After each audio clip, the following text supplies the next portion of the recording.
Now we come across to writing across cultures. We have with us four authors. We have Christopher Kloeble, award-winning scriptwriter and the author of three novels and short story collection and a memoir to his name. His books have been translated into 9 different languages. We have Helen Beja, Portuguese writer, reporter, and arts curator. Joining them will be Helen Burns, Australian writer and poet. And moderating this conversation will be Anna Solding, founder and director of independent publishing company Midnight Sun Publishing. Give them a huge round of applause, ladies and gentlemen. Hi everyone, welcome to this fabulous session, or we hope it will be, writing across cultures. So like the introduction said, I'm Anna Solding. I'm the director of Midnight Sun Publishing in Australia, but I'm not here as a publisher in this session. I'm here as a writer, because I've written a novel of connected short stories that is connected to the idea of writing across cultures. But I will get back to that in a minute, but I will talk to my panelists first about their background and you know, why they are on the panel. So would you like to start, Christopher? Talk about, you know, your background and what you're kind of bringing to this panel. Yeah, thank you so much. I'm very happy to be here. I also want to say again, I have a very dear relationship with Bangalore, because I think when I came to India the first time 12 years ago, that was one of the first places where I spent several weeks actually outside of Bangalore in a residency. And just before I went to that residency, I had proposed to my wife, who is from Delhi. I had proposed to her with a book, but we were not able to tell anyone in the family, even not her parents, because I really had to leave like next morning so early. They weren't up yet. So I had to go to Bangalore, and we didn't see each other for a month, and for a month we had to keep it a secret. And only then, when we came back, we could finally tell everyone. So this year, actually, it's also not my anniversary only with Bangalore, but also that we've been married for 10 years. I always enjoy coming back here. And I think, I think it's more the applause for her. Like she did a great job helping me. So she had a great influence on my perspective, because I grew up in a small Bavarian village with all the stereotypes and cliches that you might connect with that, like, you know, beer and football and mountaineering and so on. And I didn't like most of that, but still I grew up there. And I think I had a very one-sided view on the world. And I think thanks to my wife, that changed. A great deal of that has changed. And I see things very differently, and I've, after a while, of course, I had to start writing about this and think about that even more. So at some point I wrote a kind of a memoir where it is called Homemade in India, and it is, of course, a lot also about India, but it's actually mostly, it's about what it does to you when you spend so much time elsewhere and how it changes your perspective. And the major thing that I learned by living here is actually that there's a very exotic and strange place in this world, like a country, and that's not India, actually. I feel like it's actually Germany. I mean, the most time I spend outside Germany, I feel like, I don't think most of part of the world are so strange and different. I think like actually Germany is a very, very strange place. Every time I come back, I need much longer to get used to being there than I need to when I come here.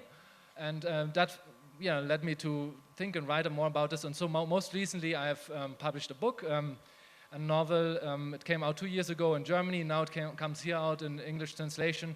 And it's again about these perspective changes. It's a true story about 3 Bavarian brothers who went in the mid-19th century all over India and High Asia. And they did a lot of research for the East India Company. And of course, including that research, there was a lot of mischief and a lot of problematic, views on the world. And I'm telling that story not from their perspective, but from the perspective of a young orphan boy from Bombay who is a translator and who kind of turns the whole thing on his head, and he thinks like, who are these guys with the buttoned-up shirts, and who are just like, who come here and tell us how everything works and how everything is named. And so he makes them his objects. And so the story is about his travels with them, and how he understands how strongly a people is colonized, and not only on the surface, but like how deeply people can get colonized and how much that is still an issue today, until today, I think. And that's why I like writing about this topic. Thank you. That's very, very interesting. We're all from really different backgrounds, so and we have only just met. So I'm finding all this out now about you. So thank you. And what about you, Helen? What's your relationship to writing across cultures? Thank you. Hi, everyone. Very happy to be here as well. Thank you to the festival. Thank you to you for being here, and to my fellow panelists. Well, I think this could be a panel actually on young village European boys moving to Asia, because I also come from a very small village in Portugal. I grew up in a place that had no more than 350 people. And at the age of 25, I decided to move to China, to Macau in China. And of course, from that moment onwards, I was put in a position where not many young Portuguese men are put, which is to write from that point of view, from that perspective. So for a long period, I was reporting from Macau to Portuguese readers about what was going on there. And at the same time, I was writing in English to a magazine to showcase what was Portugal and the Portuguese culture to Chinese readers. And then when I finally decided to move back to my country, of course, China, I was fully impregnated with the Chinese culture, and that's what I keep studying and reading about and writing about. So now what I do basically is that I write in my country about Chinese culture mostly to the Portuguese readers. This has been my work mostly as a journalist.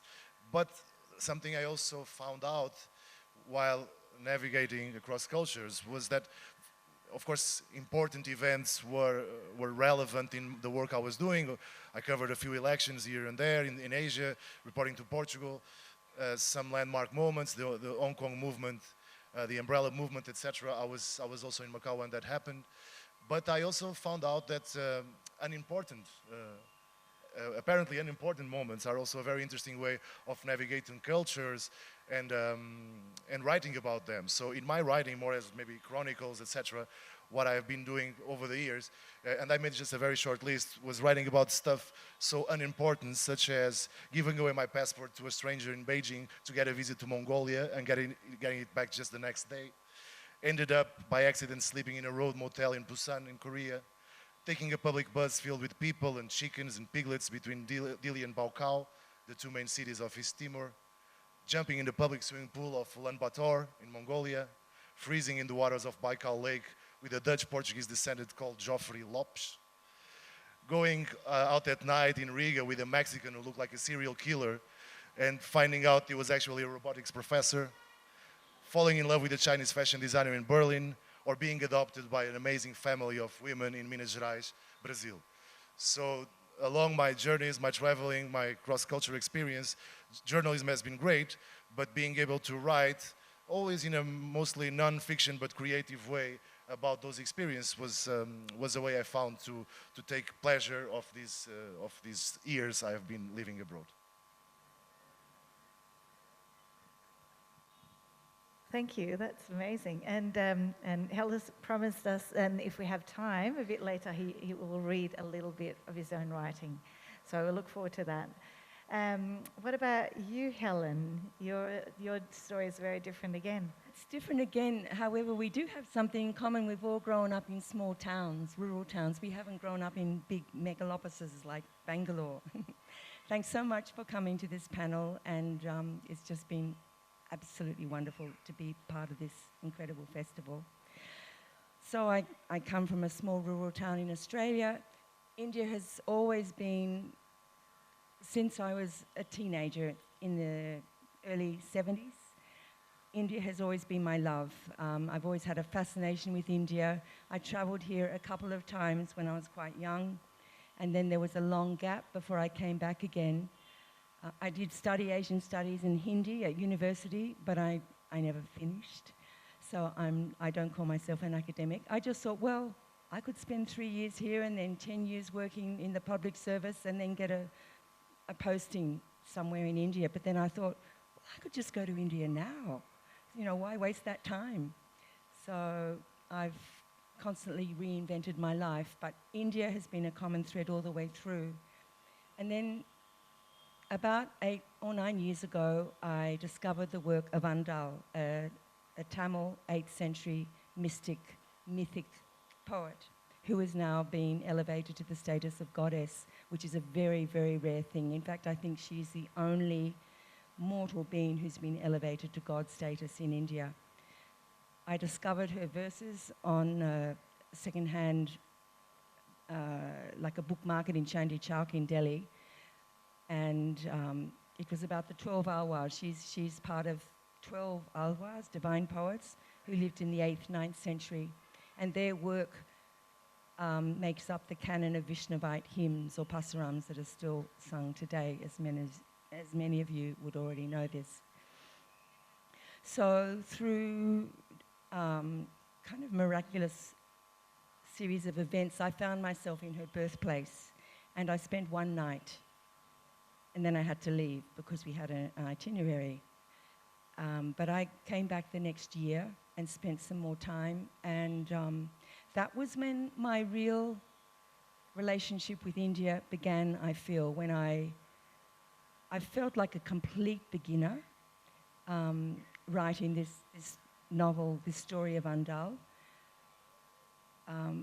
So for 6 or 7 years, I would come back to India every year, spend 2 or 3 months just immersing myself in the life of this temple town, always with the idea that I was going to write, but that never happened.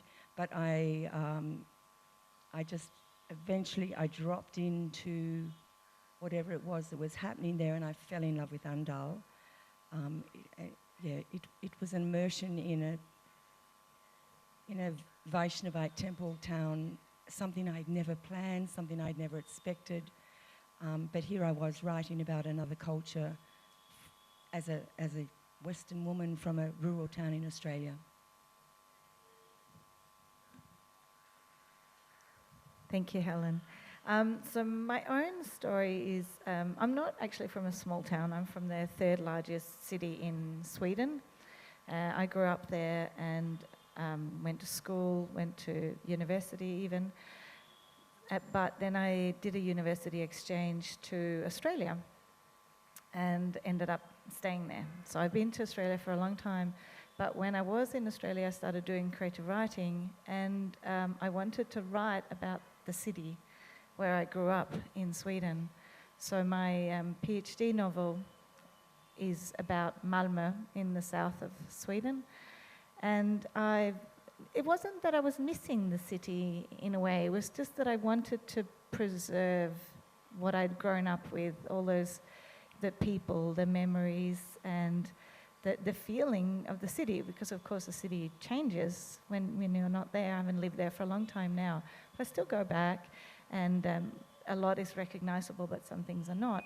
So it was basically a love song to the city was what I wanted to write. And I think that, to me, it was really a freeing experience to write about somewhere where I was no longer there. So I could just go back in my memories, and I could see it in that way, not as a real place anymore. It was almost like it's a mythical place in my mind, this city where I knew every street, but I was no longer there. And I write fiction as well, so it's not a memoir at all in any way, shape, or form. But the places are real, and I decided to even have little illustrations, so that there's illustrations in the book that are actual buildings in the city that do exist. I think there are a few copies, maybe 5 copies left in the bookshop, and they're all, for sale. So please buy them. I don't want to take them back to Australia. But so I think writing, and obviously I was writing the book in English because that was the language that I was doing my PhD in. But I wanted to still have a flavor of my Swedish in there. So I put certain words in the book in Swedish. So I find fascinating. And there are a lot of really amazing writers that don't write in their first language, but also a lot of people who have moved around a lot, and they still write in their first language but write about different cultures. So I'm curious about your language backgrounds, because I assume you're all polyglots and speak several languages. So would you like to speak to that? Well, I don't really speak several languages. I mean, of course, I speak some English, but in Germany it's very mono in this respect. Like if you grow up in Germany, of course you learn English or French or something in school, but I had 12 years of French and I hardly speak a word. So that says something about German schools and all my language skills. I mean, I tried to acquire more skills, and I'm still trying to. And now I'm in a competition with my older daughter. She just turned 5, so like I'm like basically on the same level. So when she learns to say like "Boat at your hair," and I'm like, okay, I can say that now, and so I can talk to on that level. And I also learned, of course, a lot of mostly Hindi, but like food vocabulary, because that's that's like very essential, of course, to survive here, because those are the words that are not translated. But apart from that, I personally at least have that. I don't know if it's the upbringing or it's that the German context, but it's if you. For example, it's not only the speaking, it's the hearing part. I very early when I met my wife, I said, okay, I'm gonna learn Hindi now, and then I got this listening comprehension, and I went for long walks and tried to learn certain sentences. And then I came back home, and I said to her that one sentence, and she just looked at me, and she was like, she looked very confused, and then I said it again, and then she got really angry. She's like, what are you trying to do, And I was like, I'm speaking Hindi to you. And she's like, that's not Hindi. I don't know what it is, but it's not Hindi. She couldn't understand a word. And then she said to me what I was supposed to say in order to say what I wanted to say. And I repeated, and it was not the same thing, I guess, because she said it's not the same thing. And I realized at some point it's not only about pronunciation and understanding language, it's also a lot about hearing and to have the ear for that. And I realized, that's my favorite party trick. If we have people coming over in Germany, other Germans, I guess, or people who are not from India, and I tell them, wait, Saskia is now gonna demonstrate to you the difference with the aspiration sounds between D, DH, T, and TH. And then, she does that, and I can't do it because I can't do it. But, and then people are like, oh, you just said 4 times the same thing, no? D, D, D, D. And it's the same for me. So there's like this huge gap. So I have trouble with that. But then again, I feel it's not always necessary. My daughter, she goes to a kindergarten in Delhi here, and some of the kids who go there, they don't speak any English. They only speak Hindi. And those are some of the kids that she gets along with the best. And that's how I sometimes feel, like I sometimes get better along with people. Maybe it's also good if you don't speak the whole language, like you can speak then on other levels, and then you have to be much more clear and direct about what you're trying to say. You're not going to get lost in language, and that's, I guess, something that writers tend to. Yeah, that's an interesting point, actually. If you don't have that common language, that you might connect on a different level, which is more kind of a physical and, something you have something in common and talk about food or whatever. So I think that's a very good point. What about you? Well, perhaps I'll embark on the same competition in the future, because my about-to-be wife, she's Chinese and we want to have kids, so maybe I'll also do that with her. I don't speak fluent Chinese. I speak a little bit of Cantonese, which is the Chinese of South China. I speak street Cantonese, as we say, enough not to get lost by the end of the night and not to starve. That's the level of communication I could achieve during these years living in there. But yeah, I agree with you. Of course, language is a tool of access, and I'm fully aware that there's so much I cannot understand, or so many doors I cannot open because I don't dominate that language. And I still have the goal or the dream of one day being able to speak. Let's see if my future children will help me. And I do agree that it's the right way. Like I always blame myself that I'm not better at it or that I don't try any harder, because usually it's just that one-way road, street. I had this again and again, this same experience with this most recent book of mine in Germany, when I had readings that after reading people came like, yeah, all good and well, but like, I read your book and there are about like 300 words in there, and I don't know what these words mean. Like there should be a glossary, and you should explain those words to us. And especially in that book, I decided against that because it was just all about that. It's all about change of perspective, of not explaining one world to the other. And I always wondered, like, because if you, let's say, if you in Germany you publish a book about India, of course, lots of Germans will expect you to explain even, like, not that complete, like what is Handwo, like a lot of food stuff, of course, but like in many respects. But the other way around, like nobody asks for that, and that also tells us a story about, like, who has to tell who what story. If it's a book about like a tiny town in the U.S., you will never find anyone in the world who says, like, we need a glossary because I don't understand. I don't understand what these words mean, because we have this like kind of cultural colonization already happening, that of course we expect everyone has to know about these places and about these aspects of American culture, obviously, but the other way around not. And I mean I never, and that reminds me that I never had like even 1 hour of history lesson about Asia. I mean all of Asia, and like 13 years of school in Germany, and I never had like one hour teaching me anything about the history. And I guess there's a certain, certain lack of something. Yeah, it's pretty much unbalanced, but I also think people focus sometimes too much on subject. Like, what are you writing about? Or, for example, travel writers. I mean, I don't like most of the books published in recent years and translated into Portuguese. I write in Portuguese, and I read in Portuguese and in English and in Spanish, written about foreign countries, about Asia, just because they are badly written. Doesn't matter. You can be put in front of the most exotic landscape, of the most amazing people. If you don't know how to think and how to write, it's not going to be good. And I always give the example of this story by Virginia Woolf. I think in English is A Stain in the Wall. Two women looking at the stain in the wall. And it's a beautiful short story, basically, on a room, and the stain in the wall that is sort of moving or becoming bigger. That's the subject of the whole story. And it's much better than 10 travel books you may read by bad writers. So I think to put the focus on the subject sometimes is exaggerated, and it's a cliche as well when it comes to cross-culture writing.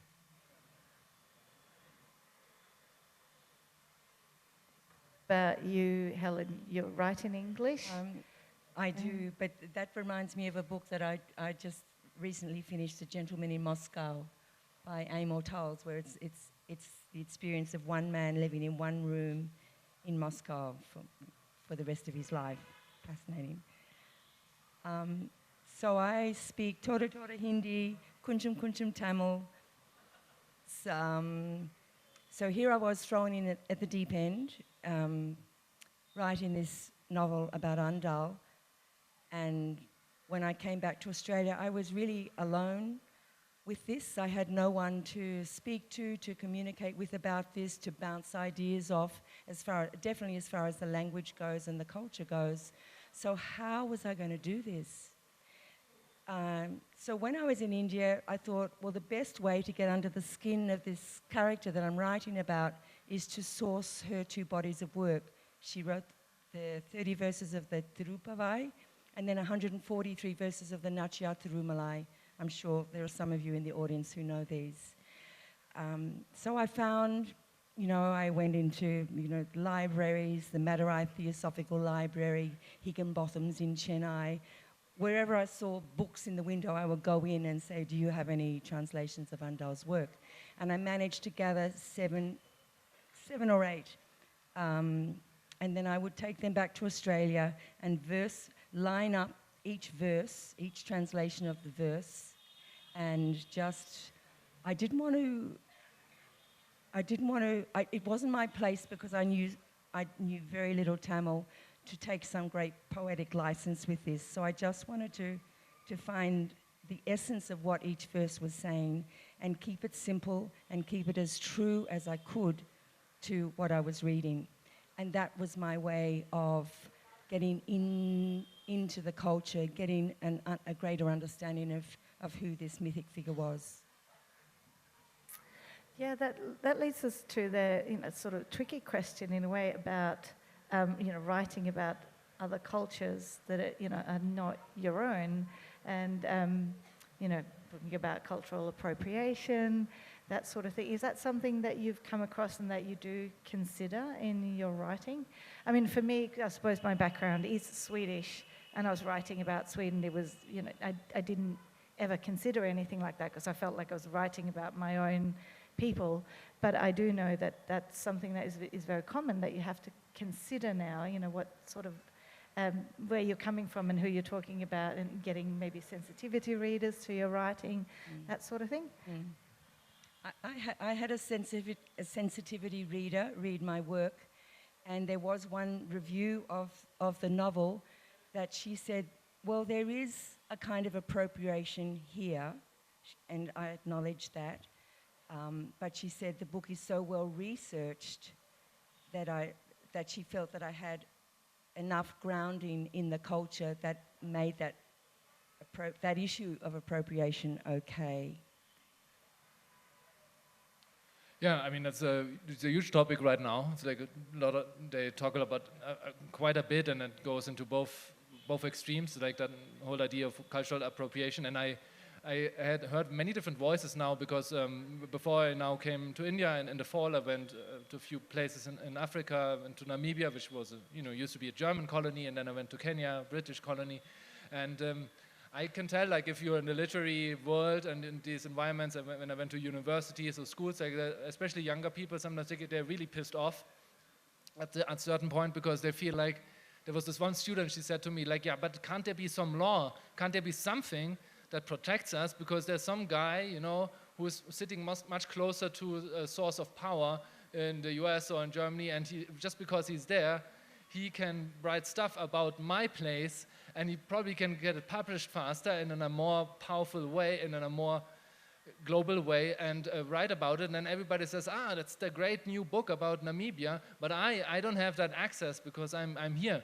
And that has been going on for quite a while. I mean, there are like some very famous examples where like let's say like an American writer writes about North Korea, and it's like, okay, this is the new book about North Korea. I'm not sure if that tells us so much about the place really, if you read it, unless maybe it's a good story, but the problem is, of course, at the same time, there's no way you can forbid it. Also, like, I'm all for that. Like, there cannot be any kind of restriction, because then, once you start that, like, where do you stop? Where's the censorship stopping? Where do you say, like, okay, these people can't write about those? And at some point, you're like, okay, but you're a guy. You cannot write about women, and women can't write about men. And then, but children also have to be, and like, so, like, what are you going to do?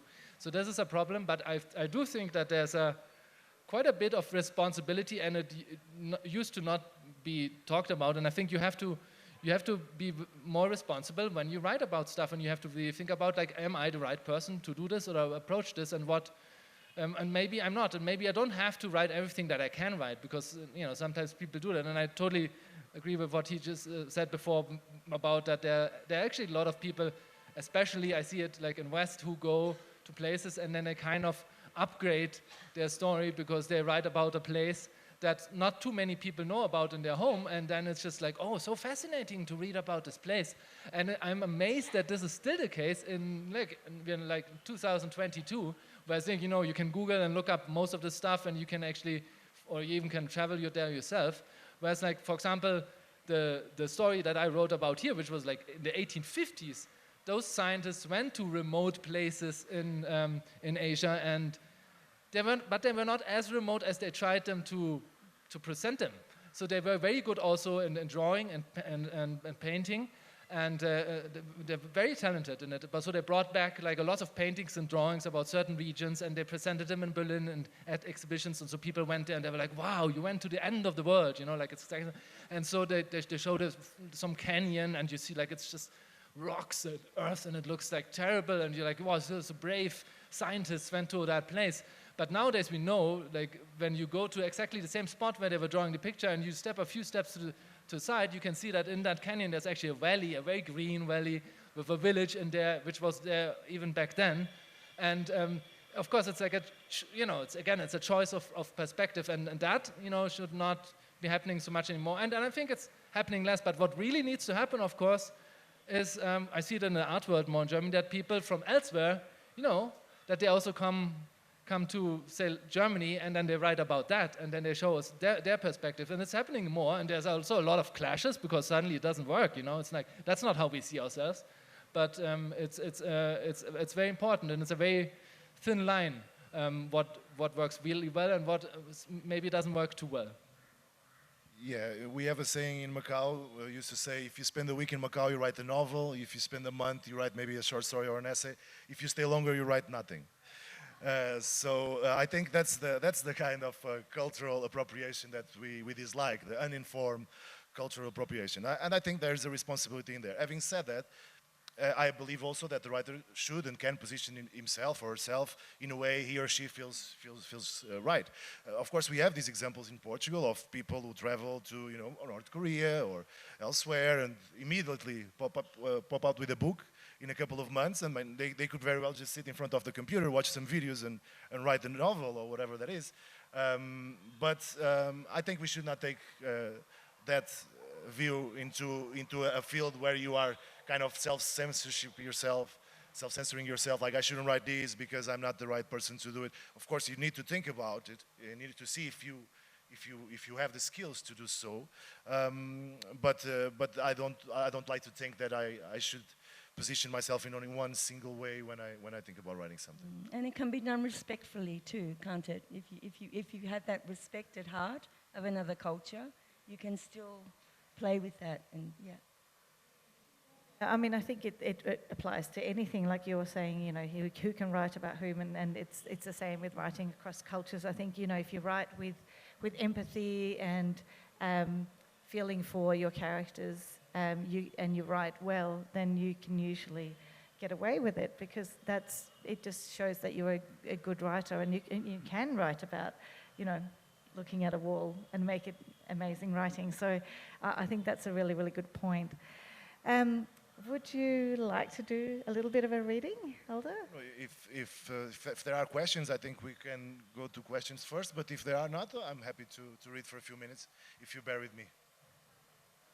What do you say? There's a question there. That's a question. I'm going to take a photo of you. Is that okay? Please smile. My question to all of you is that, what would be the difference in the kind of writing you write when you are writing about your own place where you are born, and at a place about which you are writing but you have never lived there, or you have spent a very little time there? So how is it different emotionally, on mental level? What are the differences you'll feel? Like, suppose if I'm born at a place, I'll have a different kind of attachment towards that place. So does that affect the writing? And how does it affect it?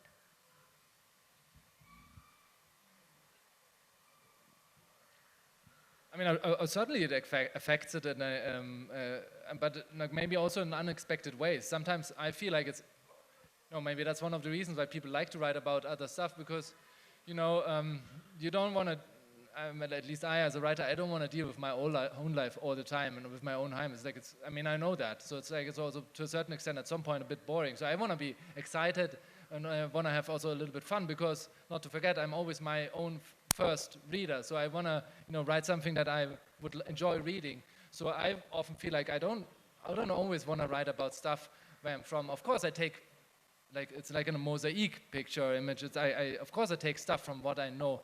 And of course, I also wouldn't just write going somewhere else and then just write a whole novel about that. Like, then it depends, I guess, a little bit on what you're writing. I write for newspapers, I sometimes write a reportage if I go somewhere for the first time, because that actually can help not being from there and being there for the first time, because suddenly you see stuff that everybody else doesn't see anymore. Like, everybody got used to it, but you see that. And I remember that, for example, my wife used to ask me that a lot when I came to India the first time. It's like, so what do you see, what do you observe? And sometimes it was the weirdest and tiniest things. It was just something like arriving in the airport and seeing, okay, the whole airport in Delhi is carpeted. Like, there's carpet everywhere. Which I was like, why would you put install a full carpet in the whole airport? Like, you'll have to clean, the German mind was telling me, like you'll have to clean that the whole time, and then you have to swap it. I was like, why don't you have something where you can scrub it and that's it? And there's like just minor things, like the fridge has a lock. So like, why? I've never seen that in my life before, that like there's a culture where people actually have locks in their fridges. And she said like, oh yeah, we never use that, but like it tells you something about the society, of course, and everybody else doesn't see that anymore. So then it might be good. But for example, I always felt like, in terms of research, I read a lot for this book. Not necessarily only about the time, but also from that time. And of course, that was like evident. research were like thousands of pages I had to read because I had to know a lot about it, just my knowledge. But I felt also I would not have approached this book if I hadn't had lived already for at least 12 years here, or almost 12 years, because that was another kind of research, and that helped me find a little bit the voice for this boy and like his perspective and his take on things, and also just, just like a simple way of describing or imagery, like when at some point he looks at the moon and he describes it and he compares it to an idli. I probably would have not have come up with an idli if I had never been to India, because in Germany nobody knows what an idli is, because unfortunately people just go to North Indian restaurants. There are not so many South Indian restaurants. We're trying to change that, but it's still not that much the case. So it's just a minor example, but that also helps a lot. If you spend a lot of time somewhere, then of course you know more about it. But then also, of course, you know but like you just said, like, at some point you know so much that you feel like you don't know enough.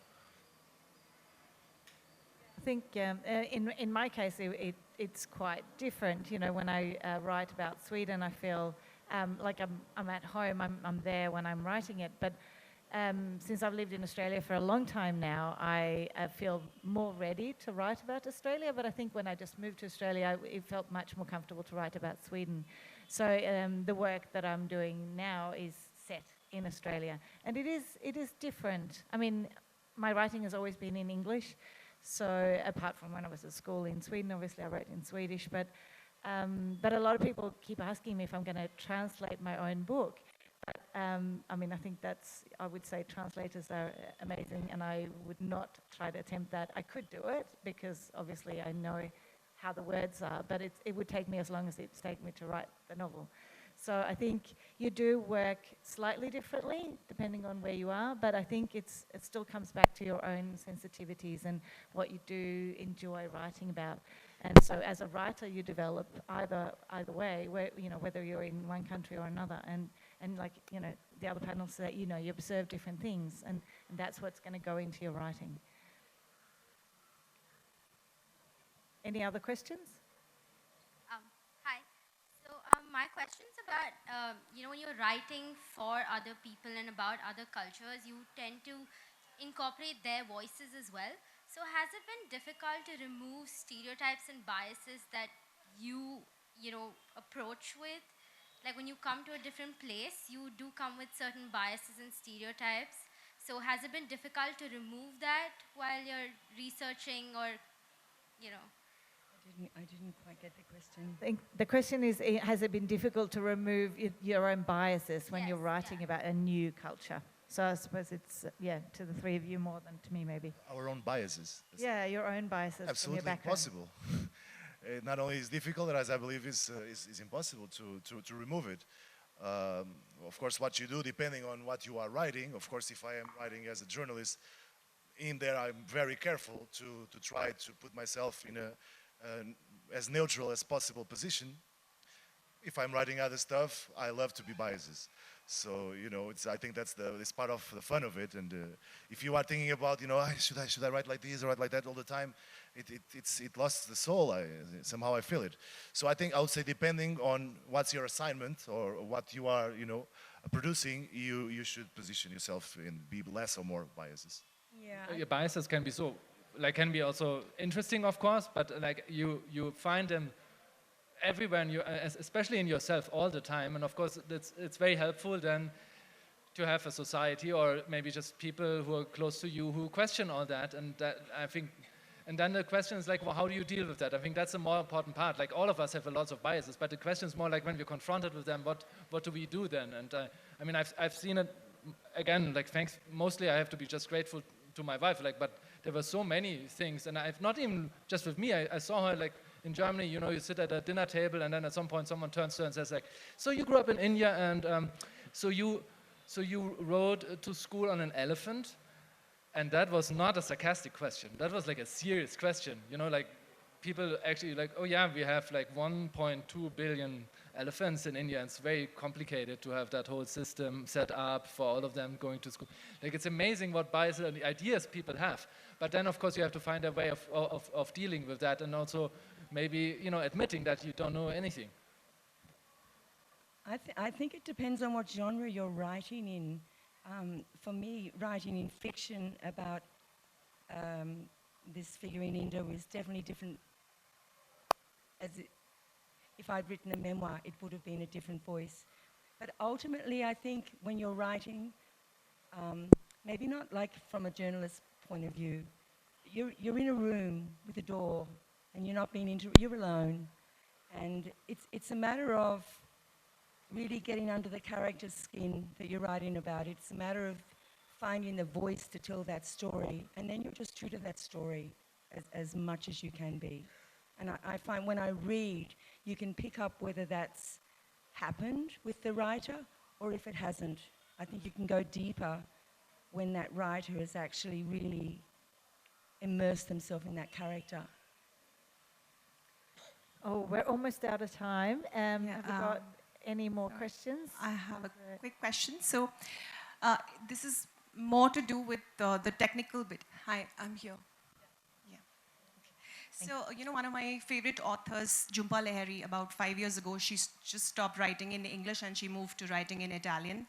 She moved to Italy and she's married to an Italian guy. So, but now all of her writing is in Italian. So my question to you is, when we talk about this cross-cultural writing, how much importance do you think the language itself has? Because we know there's a lot of research about how language impacts your way of thinking, and did it also cross your mind to maybe pick up on the language before you attempted to do this? Well, I've been thinking and writing in English for so many years, even my English not being perfect, that I believe I became so boring in Portuguese that I don't even know if I know how to write well in Portuguese. I think the craft is good, but the tone is just weird.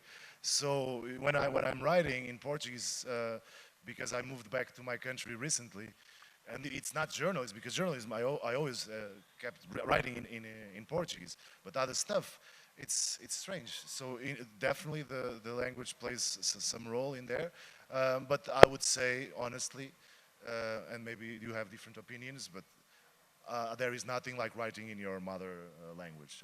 I believe that. So yeah, unfortunately we're out of time, but you've been a great audience, and thank you so much for your questions.